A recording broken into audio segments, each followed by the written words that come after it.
Christopher. Hey, Richard. You're sometimes keenly aware of things.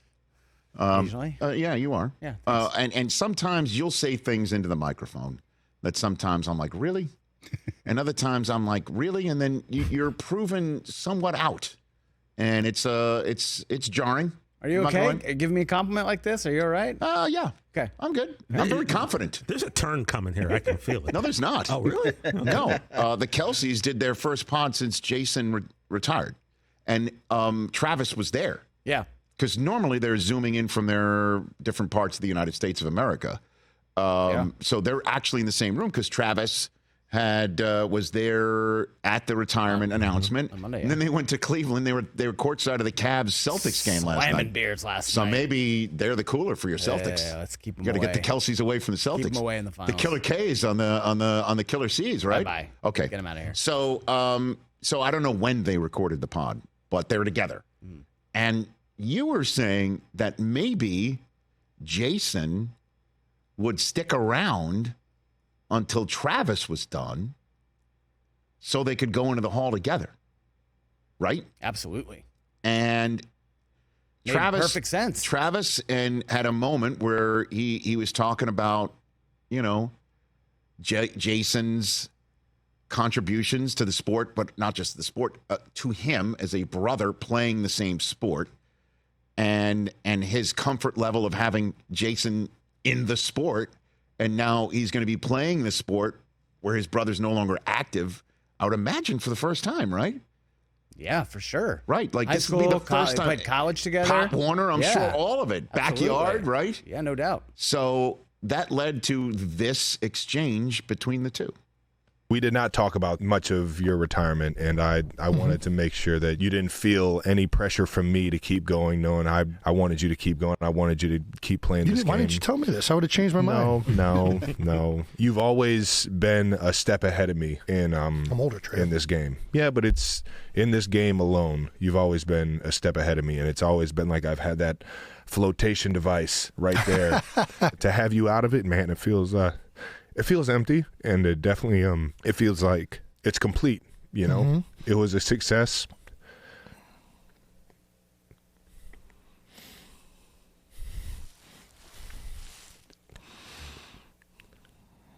I hear you. It was a fun journey to watch, and like I said yesterday, man, I just appreciate you showing me the way and bringing us all along the journey with you, big guy. We showed each other the way. You've been playing for a long time on your own, and I look forward to being able to appreciate and watch your games more and take in the bigger picture of football and everything that it has to offer. Well, it's just it was cool being the tag team Hey! of the National Football League. Pretty cool. Did you think Kelce was going to retire? Travis right there? No, I didn't think so. I thought what Jason said at one point, like you should have told me. I think I was tongue-in-cheek. Yeah, though, I felt like he was kidding.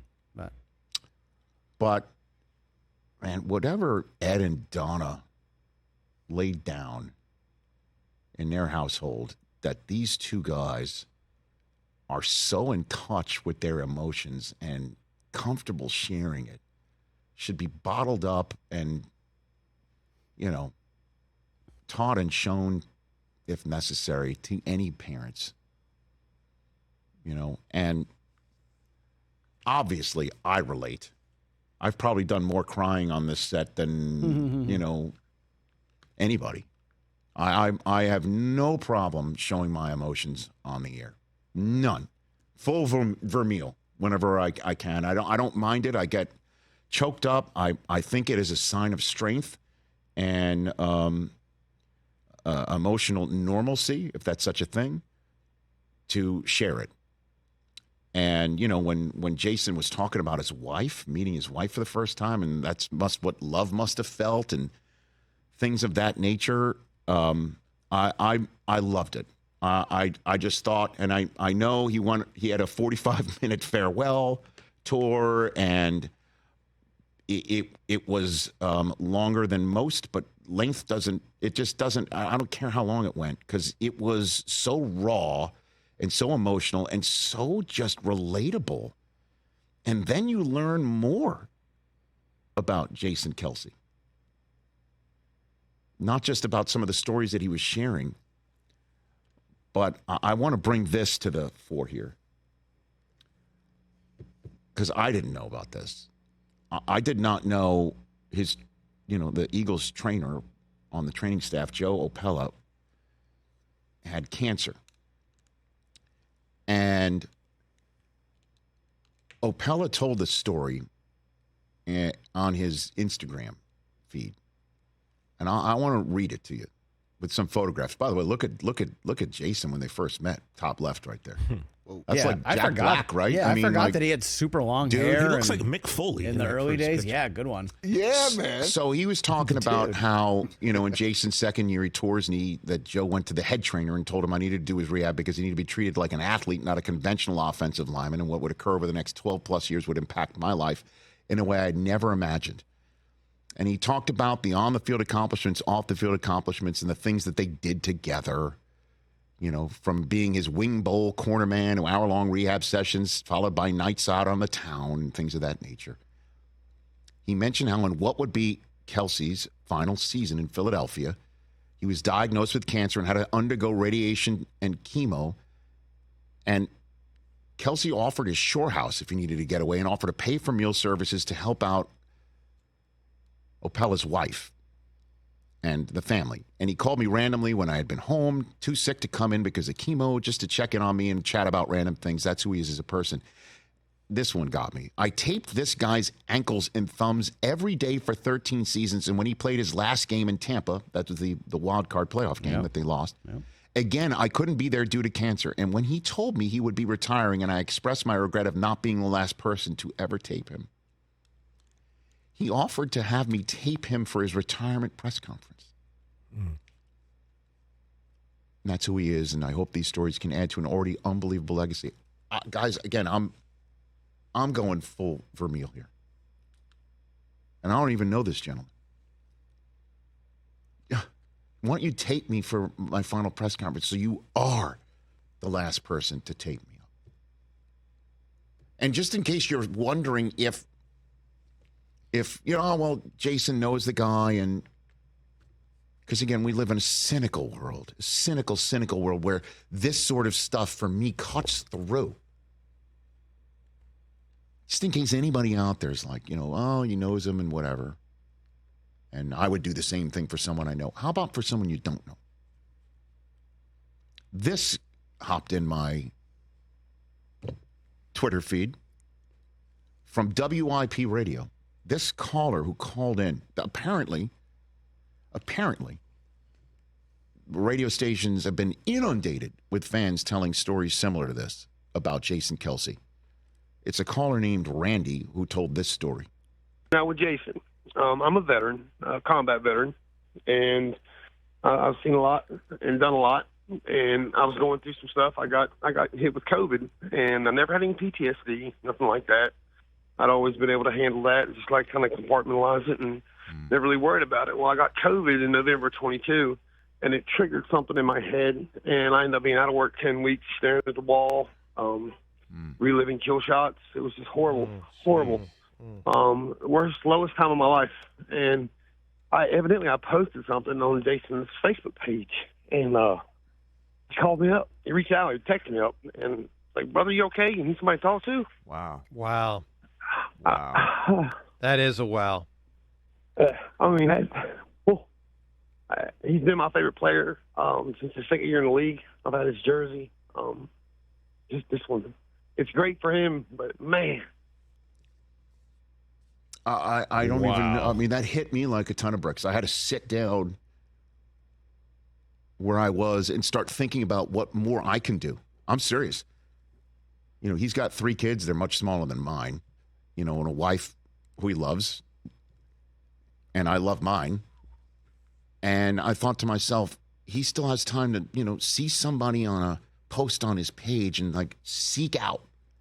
How do I reach out to the guy? Yeah. And he's in the middle, I imagine, maybe a playing season or whatever. Middle of being a dad and a husband, or I admire this guy so much. So much. Just wanted to pause and give that part of this. And I don't know if it's because, just to completely share, I don't know if it's because I'm just overly emotional these days about how life is moving on and, and there's so much uncertainty in our world. Mort just passed away. And, the things that you hear, like I understand he was clearly sick with cancer for a while, but everybody's telling me that, he either didn't let on about it or he sounded great recently. It took people aback. It was sudden for somebody who's been sick for a while, but that neither here nor there. It's just the fleeting nature of our world and our life. And not to get too deep here, but this is catching me in a way. A retirement hasn't for a lot of players in the league. So just wanted to pause and just tell some of these stories. Because again, I'm being told there's just an outpouring of one story like this after the other about Jason Kelce. So.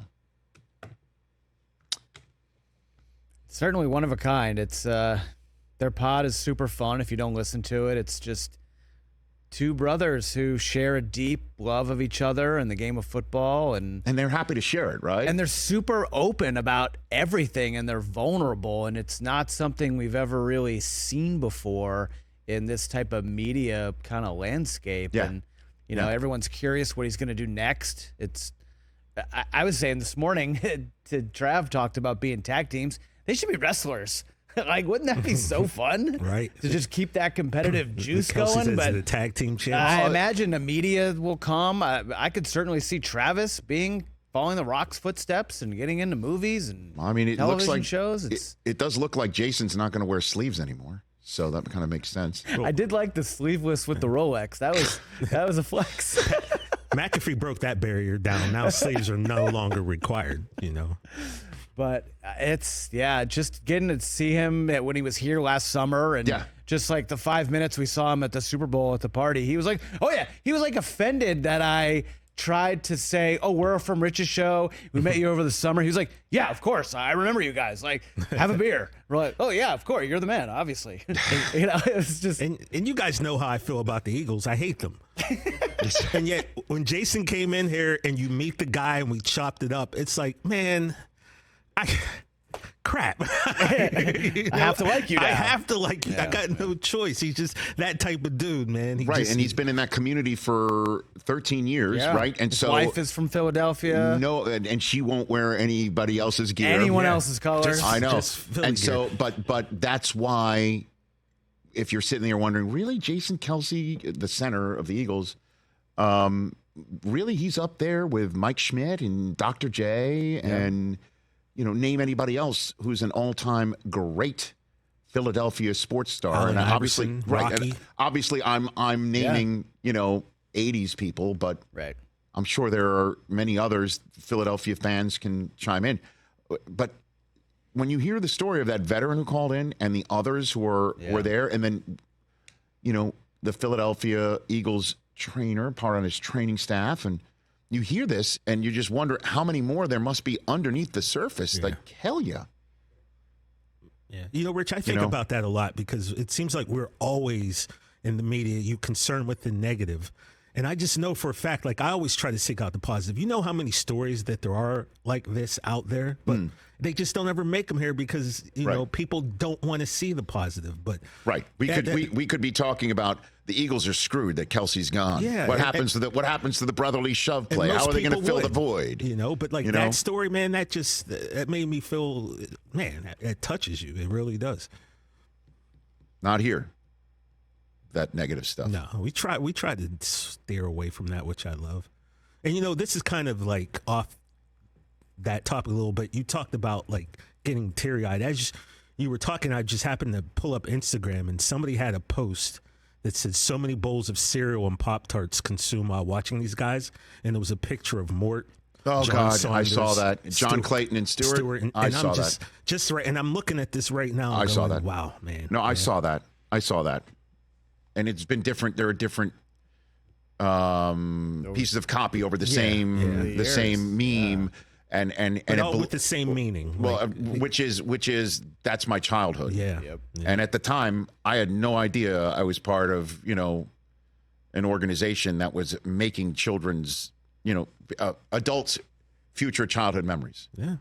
And that blows me away too. And that's part of what I'm saying. I'm seeing those, and it makes me more aware of the fleeting nature of how we live and how we need to find the time to pay it forward, which Susie talks to me about all the time. Yeah. All the time. Catch the Rich Eisen Show every single day on the Roku channel, 12 to 3 Eastern, for free.